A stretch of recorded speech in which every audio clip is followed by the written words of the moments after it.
Welcome back. Earlier in the show, we took you to the floor of the Game Developers Conference. Now TechNow's Lawrence Scott takes you back for a look at some of the newest video games to hit the market. While the creators of video games from the world over were congregating in San Francisco at the most recent Game Developers Conference, a new crop of high-profile offerings were being released to a good deal of attention. And at the top of the list is Mass Effect 3, developed by BioWare and released by Electronic Arts. The grand finale of this highly acclaimed series is loaded with strategic action and has been getting top reviews across the board. On the sports front, each season for the past few years, two major league games have vied for the attention of baseball fans. And MLB 2K12 from 2K Sports has put a much better product on the field this time around for both the Xbox 360 and the PS3.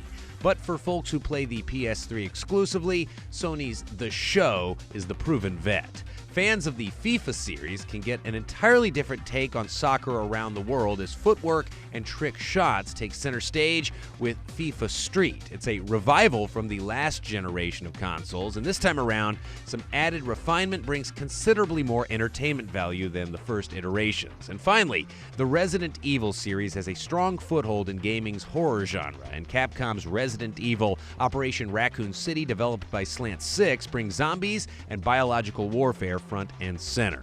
More highly publicized games are in store for mid to late spring, while the developers take the latest industry trends back home for work on what's to come in the years ahead. On the Game Console, I'm Lawrence Scott. Thanks, Lawrence. And now to the fastest computers in the world, supercomputers, and the global race to crunch the most data in the least amount of time.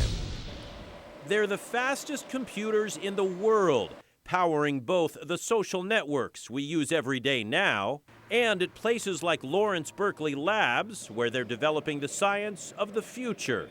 Understanding climate change, trying to develop alternative energy sources, solar panels, storage techniques like batteries, and also trying to understand, build more energy efficient devices. But super fast computers aren't just made here. This is the Chinese Academy of Sciences, also home to some of the world's fastest high-tech data crunching machines. And we are using this supercomputing power to simulate a real industrial process that will help to make higher efficiency and better products. The US and China are two of several countries racing to a similar goal: build computers so fast the fight to create better products and the fight against disease can be sped up to levels never seen before.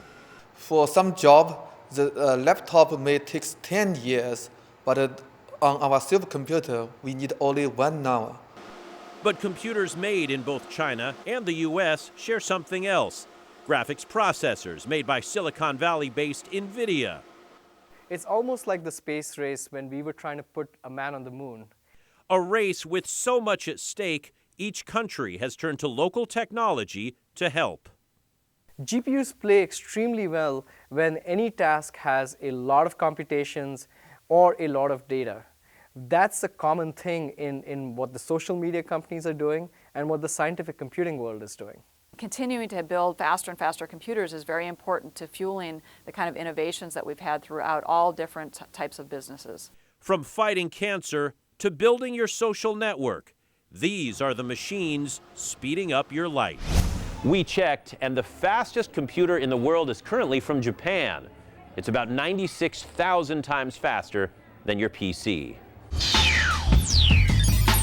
There's still more to come on Tech Now. After the break, an app that will help you plan your next trip on the go. And meet a man who wants to help you find your next job. Stay with us.